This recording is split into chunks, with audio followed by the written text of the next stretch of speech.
Sudán ofrece paisajes espléndidos en los que múltiples comunidades han ido forjando su identidad a lo largo de una historia agitada, fascinante y poco conocida. Rostros, culturas y paisajes se extienden a lo largo del Nilo que atraviesa todo el país. Después de años de guerra civil, reacciona, despierta y enseña a los visitantes los tesoros que esconden las arenas de Nubia, una región que permaneció mucho tiempo a la sombra de Egipto.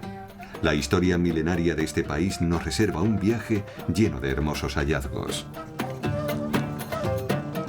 Sudán, entre el Nilo y el desierto. En julio de 2011, Sudán del Sur se independizó de la República de Sudán al norte, en donde nos encontramos. El Nilo Blanco y el Nilo Azul convergen y continúan su camino hasta Egipto. En unas tierras desérticas, es una fuente de agua vital en torno a la que se agrupan pueblos como Dambo, situado a orillas del lago Nasser.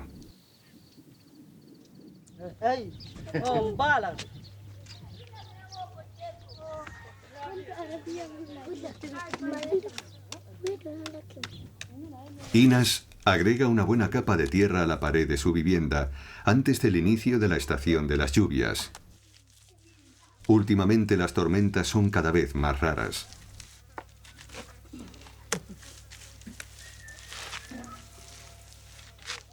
Cubro las paredes con tierra para protegerlas de la lluvia.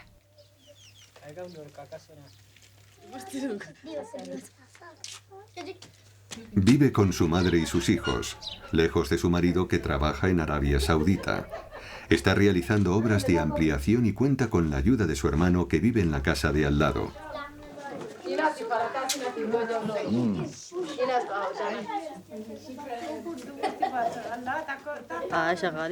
Somos un pueblo de agricultores, trabajamos en el campo.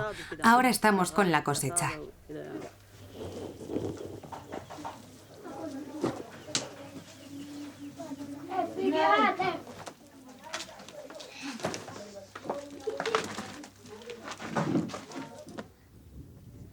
El desierto se detiene a las puertas de la casa.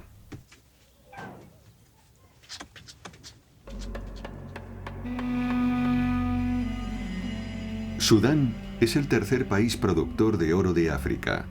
Sin embargo, esta mina tan bien organizada no debe llevarnos a engaños. La mayor parte de la producción se debe a humildes mineros aislados que excavan a pesar de los riesgos. No es fácil.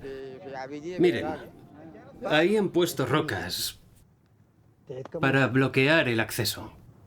Todo lo venderán en el pueblo vecino conocido como Gold City, Ciudad de Oro. Las calles huelen a contrabando. Víveres, agua, gasolina, todo lo que necesita un buscador de oro. En la parte de atrás, fuera de la vista, decenas de personas tamizan el agua en busca de las preciadas pepitas. El oro en bruto viajará a la capital o a Dubái. Un poco más al sur, a orillas del río Nilo, se encuentra el templo de Amón, que en la antigüedad fue un vasto reino independiente. Fue construido en el siglo XIV a.C. con piedra arenisca demasiado blanda, por lo que el edificio religioso se derrumbó rápidamente. Maher lleva sus cabras a pastar por los alrededores. Estamos delante del templo. Yo vivo aquí. A la izquierda está el pueblo de Adula y a la derecha el de Soleb. Soy pastor y agricultor. Mis campos están justo detrás. De vez en cuando veo turistas que vienen a ver el templo.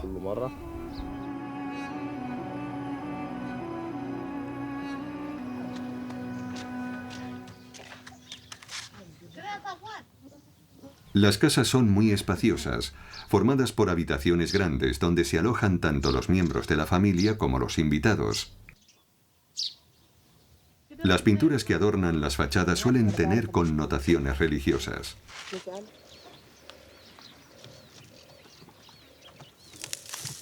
En los campos circundantes ha comenzado la cosecha de una variedad de haba que constituye uno de los alimentos básicos del país.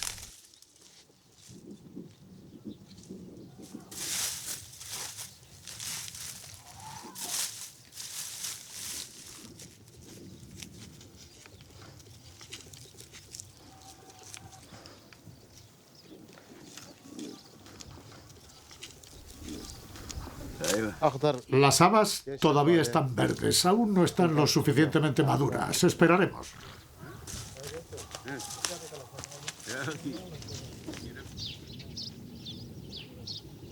En el pueblo, las puertas de las casas muestran bonitas decoraciones, formadas por motivos geométricos.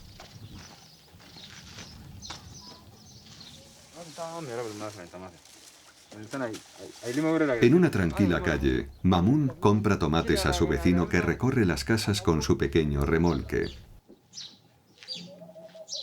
El patio central de la vivienda se barre todas las noches. A primera hora sabrán si una serpiente o un escorpión se ha colado en la casa durante la noche.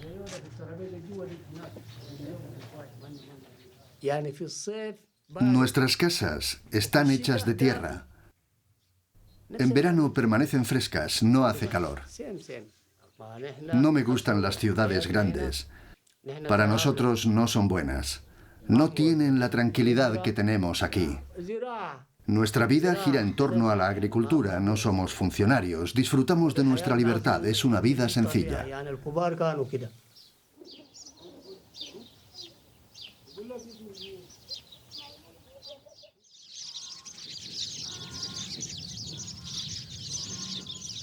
Joya del yacimiento arqueológico de Kerma, la inmensa necrópolis de Defufa refleja el prestigio del reino de Kush. Las estatuas de los faraones negros, encontradas gracias al trabajo del arqueólogo suizo Charles Bonnet, hacen honor a su origen nubio. Sin ofender a los egiptólogos más arrogantes.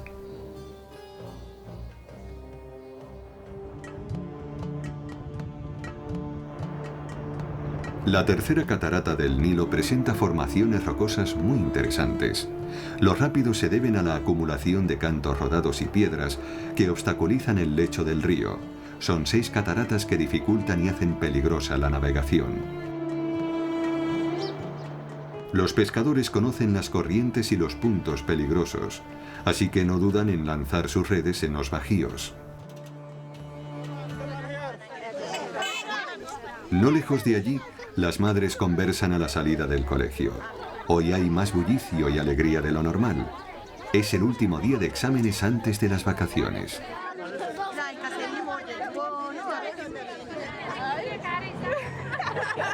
Las alumnas mayores exhiben bellos motivos pintados en la piel.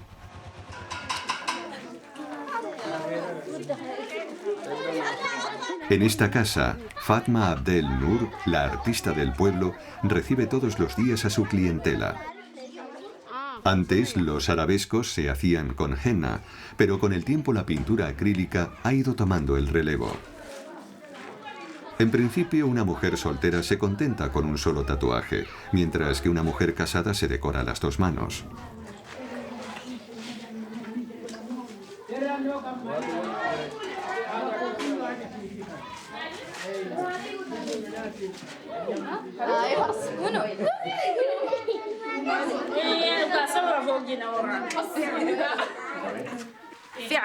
Normalmente se hace solo para el día de la boda, pero a nosotras nos gusta mucho, así que nos la hacemos a menudo.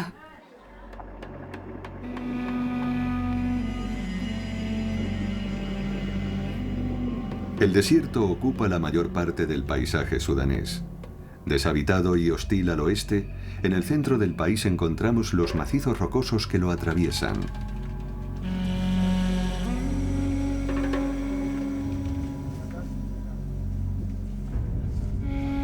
Pierre Jonet lleva décadas viajando por el desierto. Ha reunido todos sus hallazgos en un museo al aire libre, cuya ubicación exacta solo se puede encontrar gracias a las coordenadas GPS. Exhibe piezas que antiguamente se utilizaban para triturar cereales.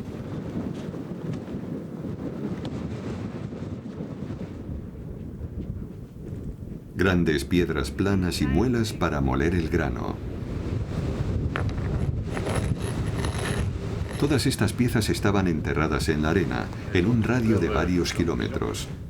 Está hecho con madera fosilizada. Es araucaria y tendrá unos 2 millones de años.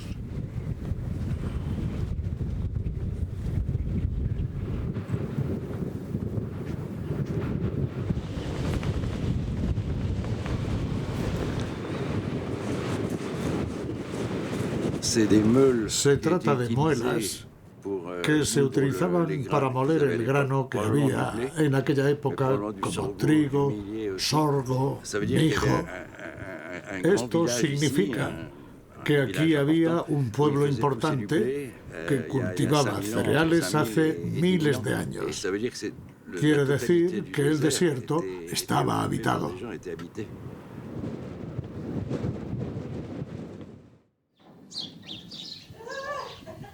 Nos dirigimos al oeste para encontrarnos con Zaya Awad, que nos recibe en su espaciosa casa.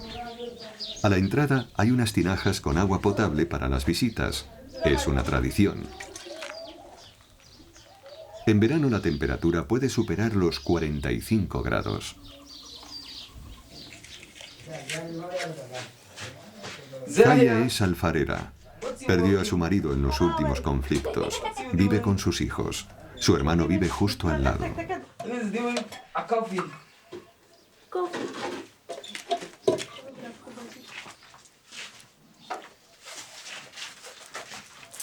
Siempre que tiene visita, prepara té y café. Hoy van a venir los tíos de la familia.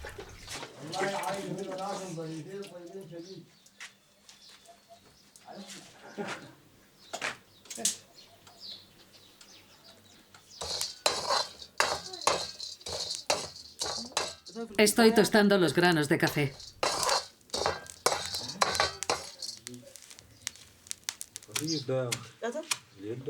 Después su hermano colabora y muele el café.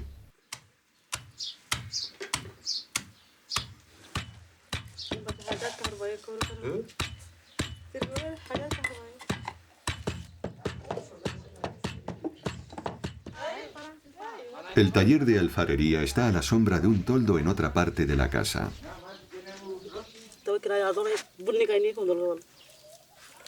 Zaya realiza exclusivamente las tinajas para agua que encontramos a la entrada de cada pueblo y de cada casa de la región. Obtiene la tierra con la que trabaja a pocos metros de su casa. Hago todo lo posible para que sean estéticas y puedan contener agua. Me refiero a agua potable. Son solo para agua. Aunque algunos las utilizan para guardar dátiles secos.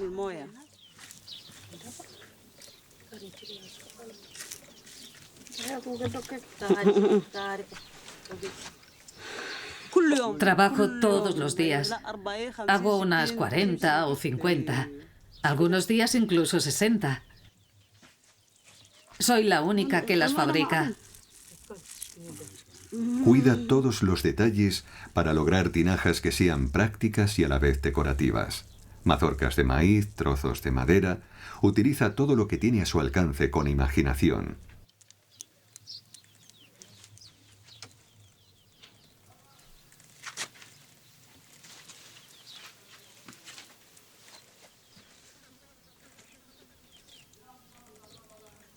Después tiene que cruzar los 100 metros que la separan del terreno baldío que utiliza como horno. Aquí pongo las tinajas a cocer. Es mi horno. Las dejo 3 días. Vende sus tinajas en el mercado de Dongola, que se encuentra a 20 kilómetros del pueblo.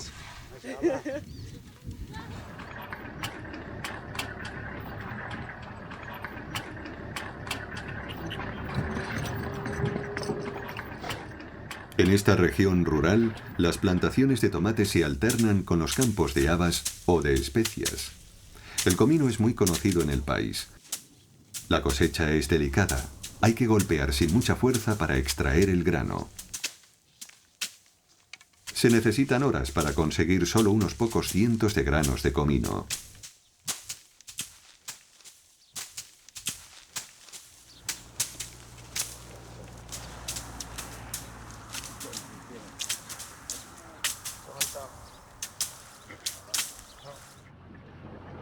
Al llegar a Dongola, este tipo de vehículos indica el camino hacia uno de los mayores mercados de dromedarios de África.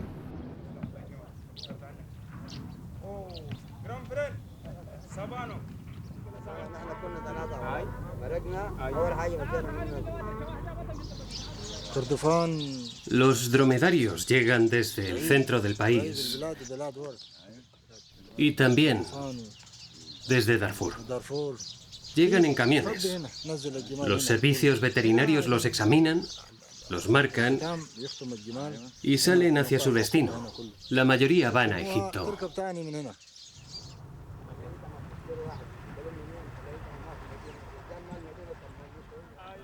Los mercaderes negocian durante horas. La época de las grandes caravanas de dromedarios cargados de sal y especias ha quedado atrás. Hoy los camellos se crían por la carne. Egipto y Arabia Saudita son los mayores consumidores.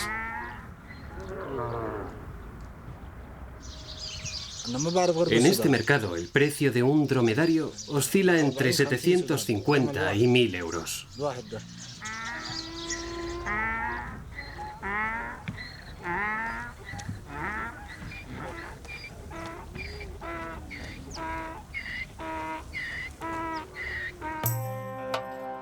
Siguiendo la orilla llegamos a Viejo Dongola, ciudad desierta y yacimiento arqueológico cuyo origen se remonta alrededor del siglo IV. En un principio era una simple fortaleza. Más tarde llegó a ser una ciudad importante y el punto de partida de las caravanas que iban a Darfur o Kordofán. Conoció la época de máximo esplendor en el siglo X, pero a partir del siglo XIII, época en la que sufrió numerosos ataques, comenzó su decadencia. Los arqueólogos siguen descubriendo secciones enteras donde se superponen restos de palacios, iglesias y monasterios cristianos y la sala del trono de los reyes de Makuria.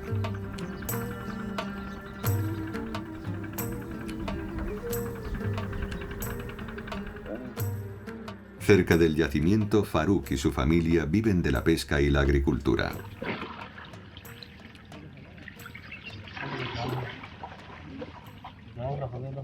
Estamos en marzo.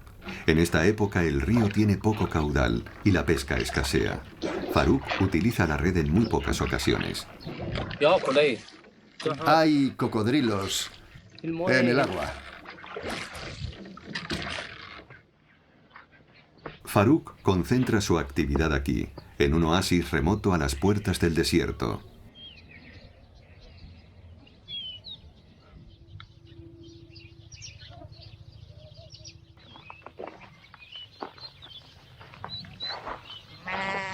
La tierra es muy fértil gracias a los depósitos de limo que las crecidas del Nilo dejan a su paso. Toda la familia trabaja en la recolección de habas.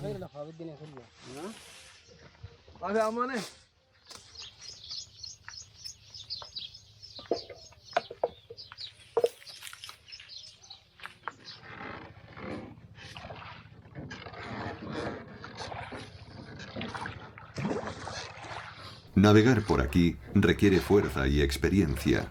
Sabe cómo evitar las corrientes desfavorables. También hay cocodrilos de gran tamaño. Pueden ser muy grandes, pero no salen mucho. Vienen desde arriba. Por esta zona es mucho más difícil. En el otro lado hay unos terrenos buenísimos, todo crece fácilmente, lo han podido comprobar ustedes, nuestras habas son magníficas. Aquí solo hay hierba para los animales.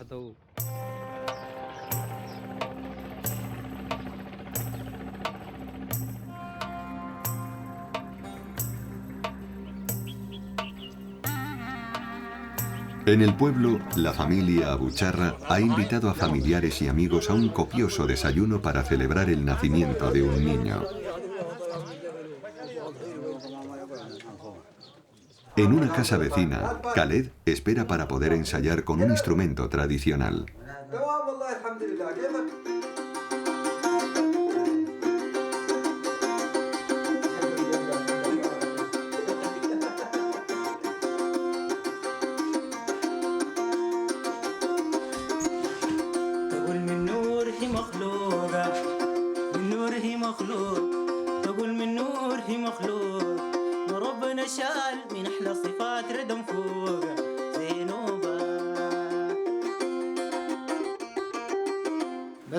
No se toca de la misma manera en todas las zonas.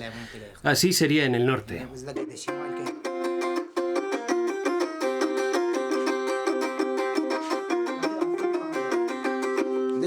Acabo de tocar a la manera del norte. El estilo del sur sería así. Así.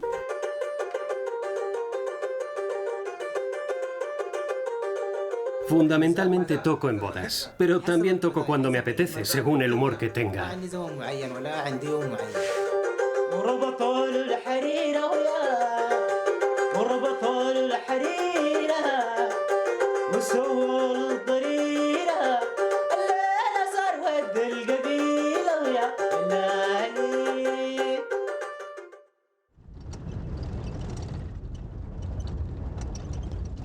Diferentes tribus nómadas viven en el desierto.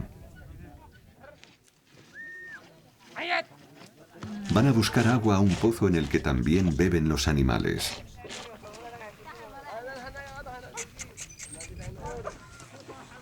Bajan odres y mediante poleas de las que tiran hombres, asnos o dromedarios logran subir el agua.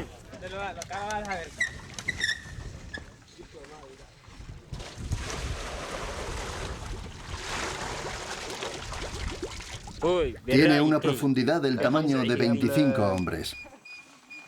El pozo medirá unos 40 metros.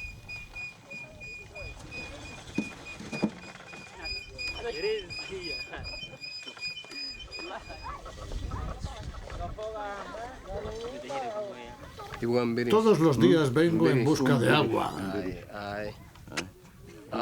Los animales necesitan agua, como nosotros. Tengo vacas y dromedarios que tienen que beber todos los días.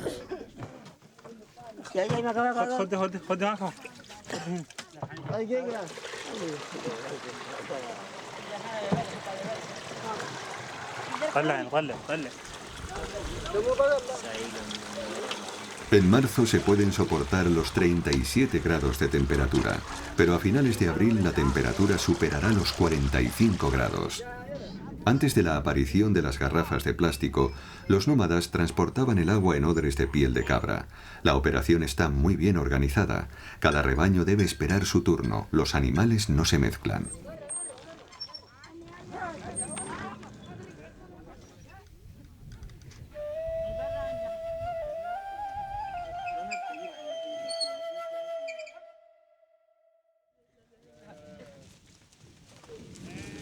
Al este, el pueblo de Fatnia está alborotado. Celebran la boda de Ahmed. Los hombres acaban de desayunar y juntos pasarán el día hasta la gran ceremonia, que empezará al atardecer.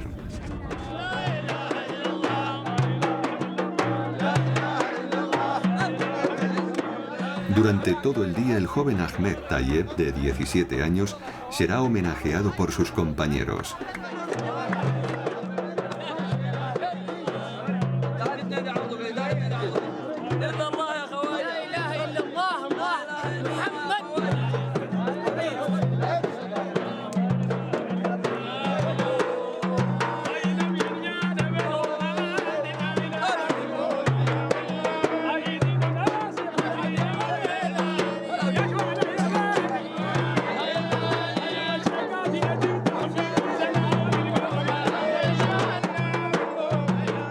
Niños y mayores participan en el baile típico de los pueblos nubios.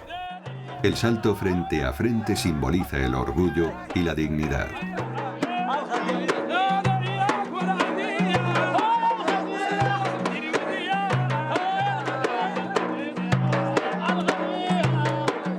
Las manos de Ahmed están dibujadas al igual que lo estarán en las de su prometida.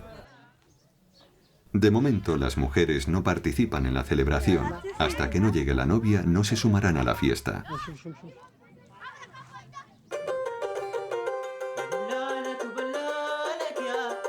Continuamos nuestro viaje para explorar la cuarta catarata del Nilo, al norte de la ciudad de Karima. Aún en la estación seca, el río está muy activo en esta región. Diferentes islotes se extienden a lo largo del río, donde las bombas funcionan constantemente para asegurar el riego de los cultivos. El curso del Nilo está lleno de grandes formaciones de granito que hasta hace poco hacían imposible la circulación en barco. La presa permite una navegación más tranquila, pero los efectos sobre el medio ambiente siguen suscitando polémica.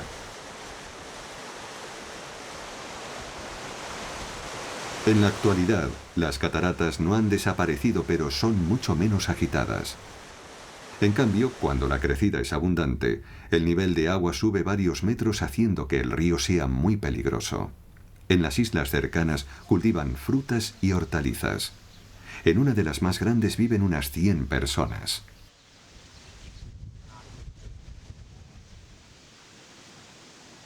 Su población vive en autonomía alimentaria.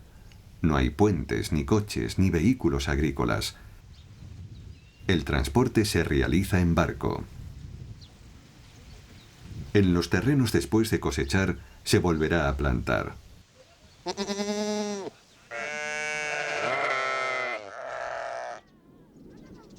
Estas casas están construidas en la meseta más alta. Están ampliando una y los hombres disfrutan del descanso para desayunar. En agosto, con las crecidas, el caudal del Nilo puede subir mucho. A partir del 15 de septiembre, empieza a descender a un nivel similar al de ahora. A veces, en agosto, el nivel de agua sube más de lo normal y tenemos problemas. Se producen inundaciones. Por eso seguimos la evolución de las aguas para evitar inundaciones.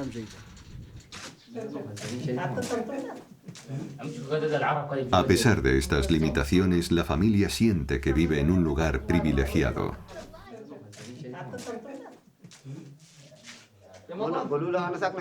Vivo en la isla desde que era una niña. Se vive muy bien, no como en la ciudad.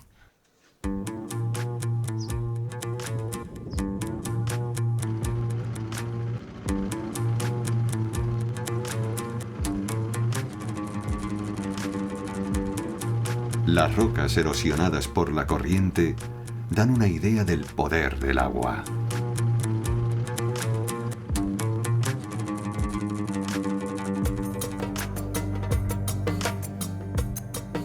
Nos acercamos a la ciudad de Karima. Se reconoce desde lejos gracias a la montaña sagrada, el Jabal Barkal.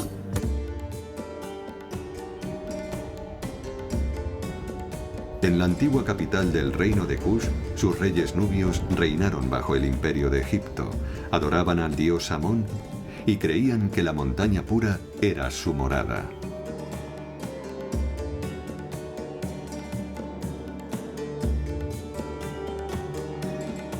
A los pies del macizo se extienden las ruinas del templo que le dedicaron.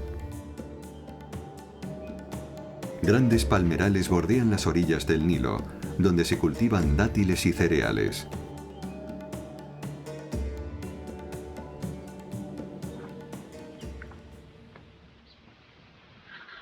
No se pueden construir viviendas, ya que podrían inundarse.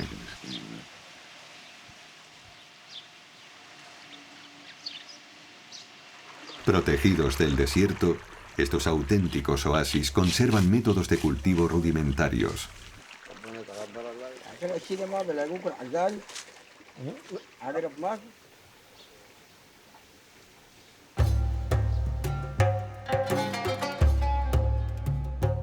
A las afueras de la ciudad, Kader fabrica ladrillos con arcilla que cuece con leña.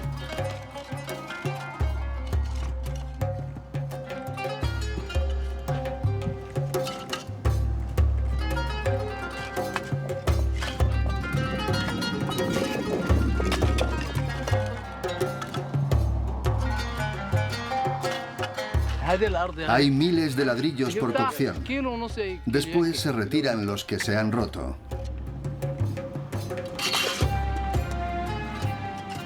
Estamos cerca del Nilo. El horno lleva 4 días encendido. Hay que abrirlo gradualmente.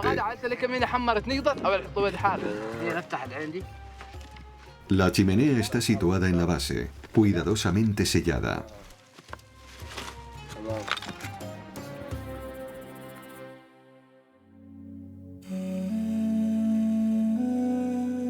A pocos kilómetros de Karima, la necrópolis de Nuri se conserva muy bien. El quinto soberano de Napata mandó construir su pirámide aquí, inaugurando una nueva cripta real. Muy cerca, el yacimiento de El Curru encierra una inmensa necrópolis construida con la llegada de los faraones negros.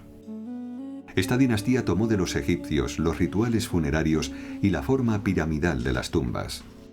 Las paredes blanqueadas y posteriormente decoradas con apliques de color se han conservado en el tiempo, aunque las crecidas del Nilo han borrado algunos colores.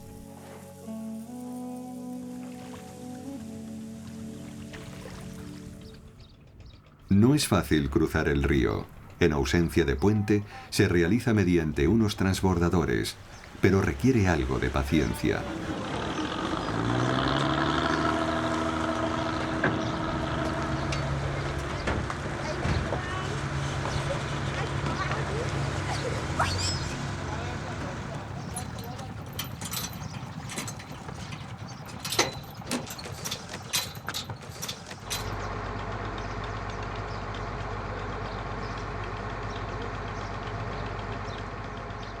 A las numerosas averías se suma la falta de horario. Los ferries salen cuando el capitán lo decide. El optimismo es indispensable, ya que el resto es un tanto cuestionable.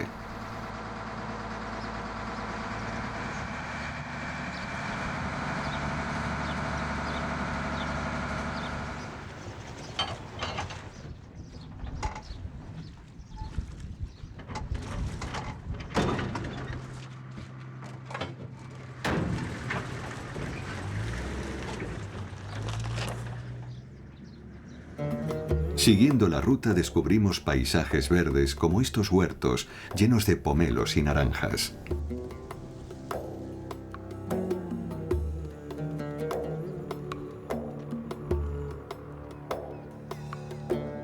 Los campos de cereales también son mucho más grandes.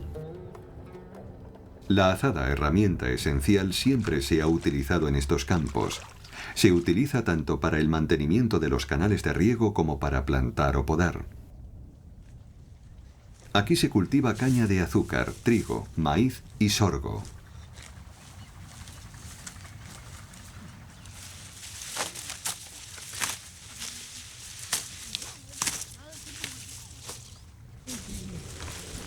Mahmoud cosecha hierba de 70 días, ya que crece en poco más de 2 meses y se utiliza para alimentar al ganado.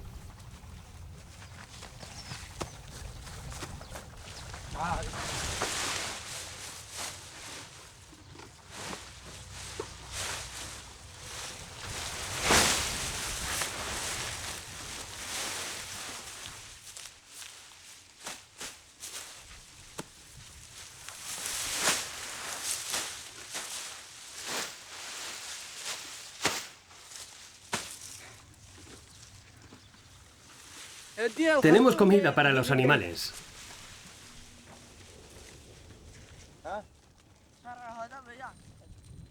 A diferencia de los dromedarios que se crían para la exportación, las cabras y las ovejas son para el consumo local.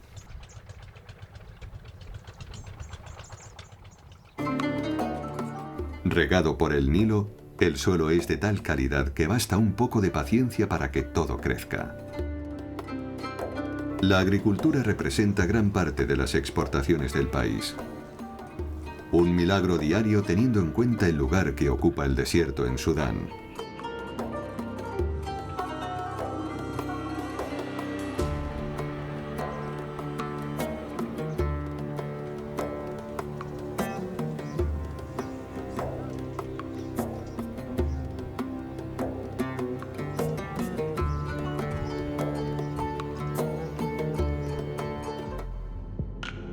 Después de atravesar las dunas de Bayuda, el Nilo dibuja un bucle y nos permite descubrir Meroe.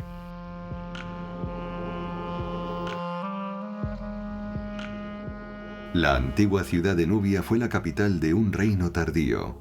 Conocido por sus necrópolis piramidales de pendientes pronunciadas, el lugar fue descubierto por una expedición francesa. En 1834, un aventurero italiano saqueó sus tesoros y los catalogó antes de vendérselos a grandes personalidades alemanas. En la actualidad, un equipo alemán se encarga del yacimiento para preservarlo, pero también para descubrir sus secretos y desentrañar sus misterios.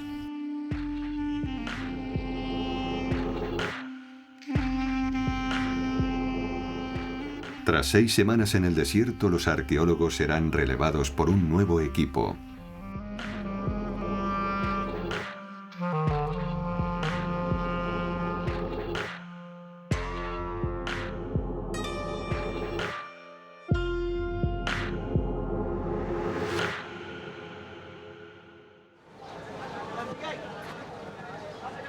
El pueblo de Chendi es la plataforma regional para la venta de productos de lo más variado.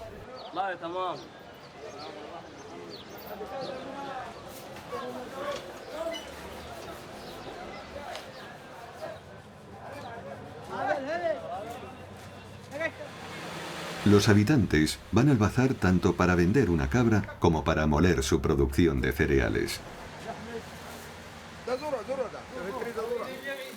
Los artesanos trabajan bajo los arcos, protegidos del sol.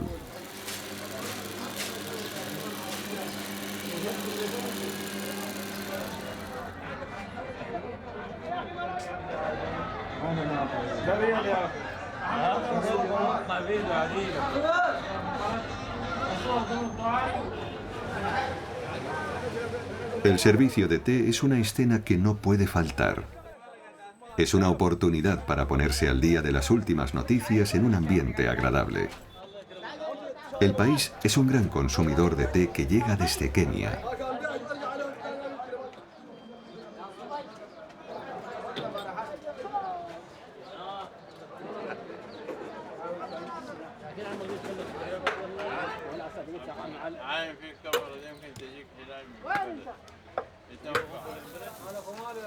Esto es ocra deshidratada que se utiliza como condimento de ensaladas.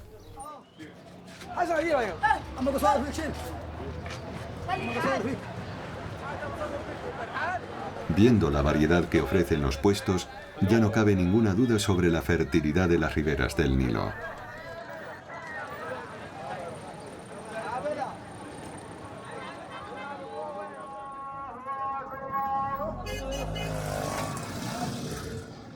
Aquí el coche es un lujo.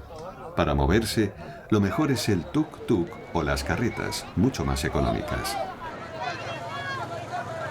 Sudán ha heredado de su historia un trasfondo cultural muy matriarcal, que podría tener su origen en el reino de Kush. Las mujeres que reinaron en él recibían el título de candaques. Hoy día las mujeres son menos visibles en la vida política, pero siguen desempeñando un papel importante en la organización de los pueblos y de las familias, ya que son ellas las que administran los hogares. La preparación, venta de té y café también son especialidades femeninas. Bien dosificados, los ingredientes liberan aromas fuertes que combinan efluvios especiados de menta fresca, jengibre, canela o cardamomo. En un espacio minúsculo, las vendedoras hacen milagros.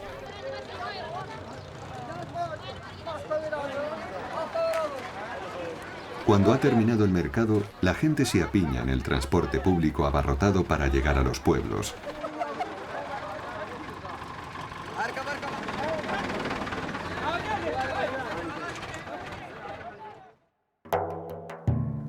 El yacimiento de Naga se encuentra a unos 50 kilómetros al este del Nilo. Es una auténtica maravilla. La ciudad tenía una importancia estratégica. En aquel entonces ejercía de puente entre el mundo mediterráneo y África. En el centro de este emplazamiento hay un pozo. Ahmed y sus hijos todos los días traen a su ganado para que beba. Una tarea larga y agotadora.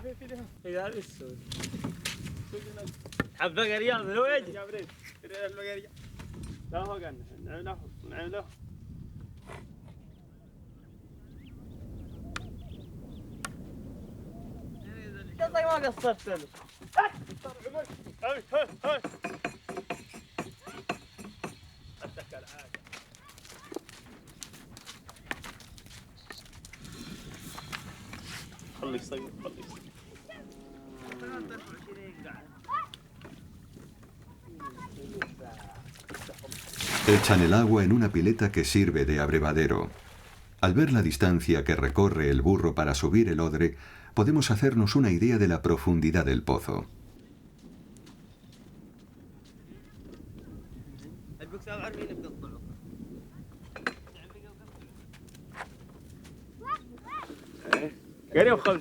Tengo que sacar agua muchas veces al día.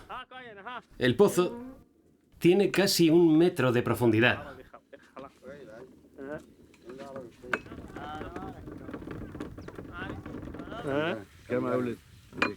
Tengo 3 hijos, un varón y 2 hembras.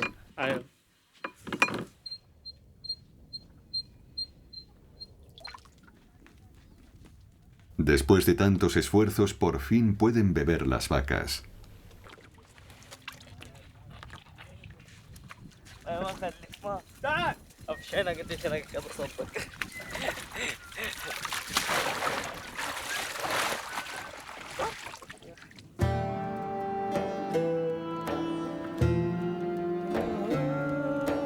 El templo de Amón es el santuario más importante de la ciudad. Hace unos años aún permanecía oculto. Es una muestra de la riqueza cultural de Naga que entre los años 200 a.C. y 250 después de Cristo era un mestizaje de estilos arquitectónicos egipcio, helenístico y africano.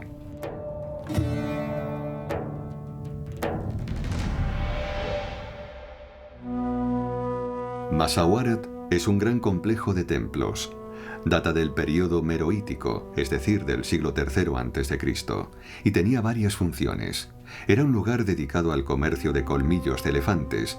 Era también centro de peregrinaje de las poblaciones del valle y las riberas de Atbara que adoraban al dios elefante y al dios león. Por último, albergaba una residencia real donde se celebraban las bodas sagradas.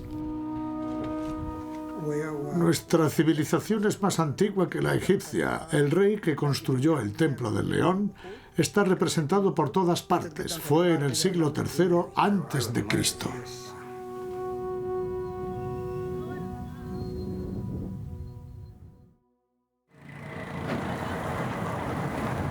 Omdurmán se encuentra a la orilla del Nilo, enfrente de la capital, y es la ciudad más grande del país. A medida que nos acercamos, las carreteras se ensanchan. Las aceras rebosan vida pegadas a los coches que cada vez son más numerosos.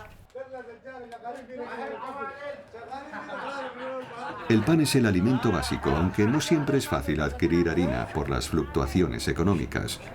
Por eso, cuando las pequeñas panaderías encienden el horno, nadie duda en hacer cola para comprar montones de tortas.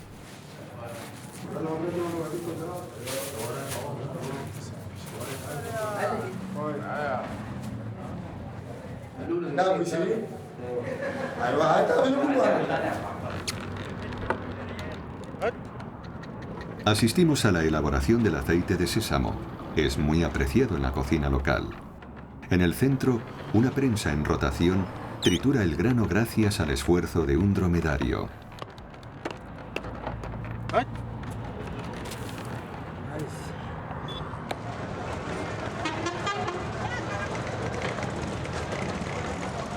A primera vista, el zoco parece un gran caos.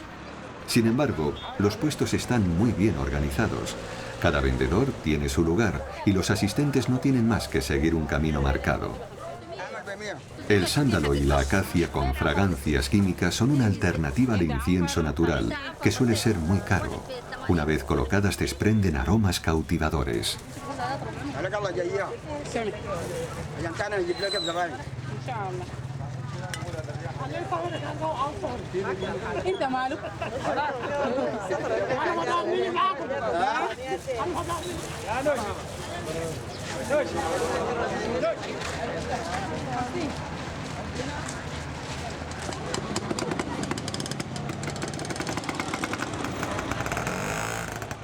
Las dos principales ciudades del país asimilan el regreso paulatino a la estabilidad política.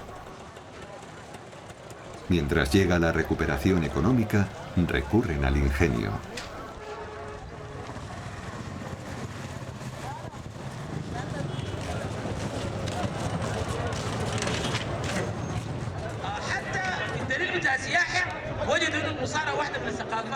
Los sábados en un ruedo del barrio norte de Omdurmán se celebran combates de lucha nuba.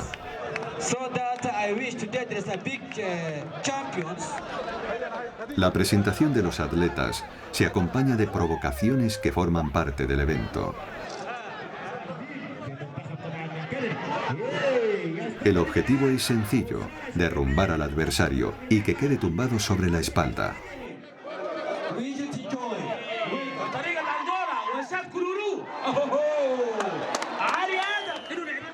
Después se invita al público a pegar billetes en la frente del ganador.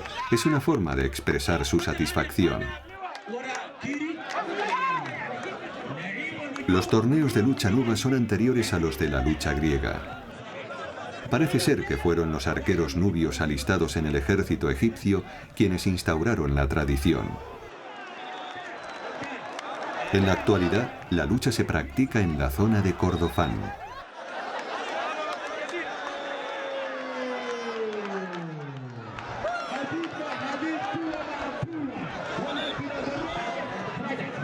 Los encuentros comienzan por orden del Consejo de Ancianos después de la primera cosecha y terminan a finales de marzo. Los combates pueden ser diarios y la lucha se considera entonces como una ceremonia para celebrar una cosecha generosa.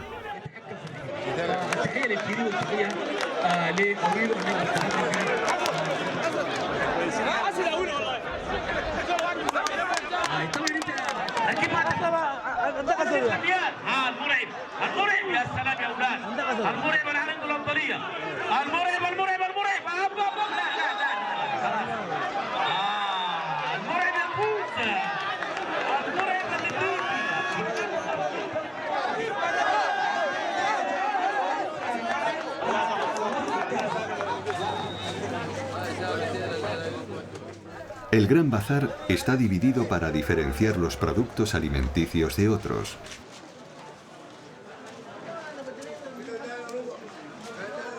Las flores de hibisco las utilizan para hacer una infusión. Se trata de una bebida dulce muy popular.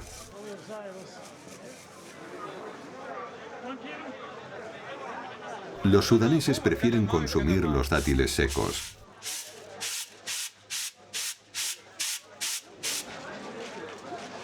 Los aromas que se desprenden de los puestos de especias de té transportan a un viaje desde India hasta el otro extremo de África. El pescado procedente del Nilo o del Mar Rojo se conserva en sal o en salsas picantes. Detrás de las verduras se venden tortitas de harina de trigo o de tef, como esta deliciosa crepe etíope.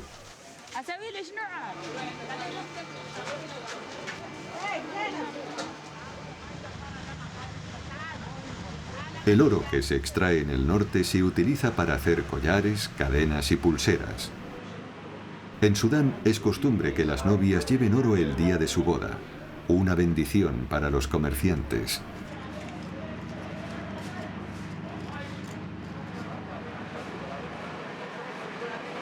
En la actualidad, buena parte de las joyas se fabrican en Dubái, pero la producción local todavía no ha dicho su última palabra.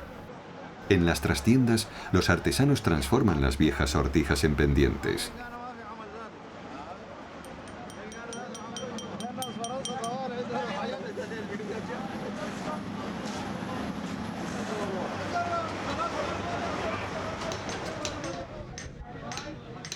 Este pequeño taller está especializado en alianzas.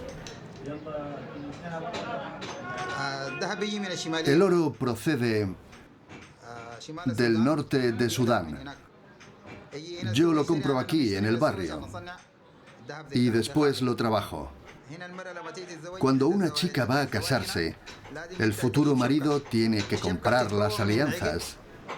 Pero no solo eso, además tiene que comprar pendientes, collares y pulseras de oro. Es la obligación del marido.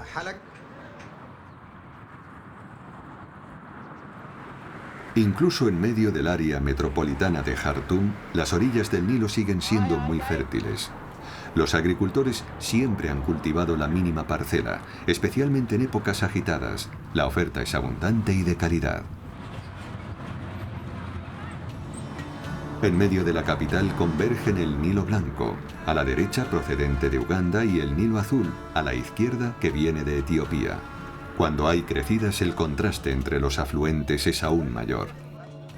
Justo en el centro, la isla Tuti ofrece a los paseantes un espacio de libertad inesperado.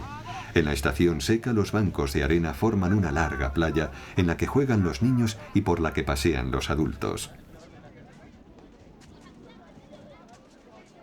Pequeños puestos improvisados alquilan sillas y ofrecen té.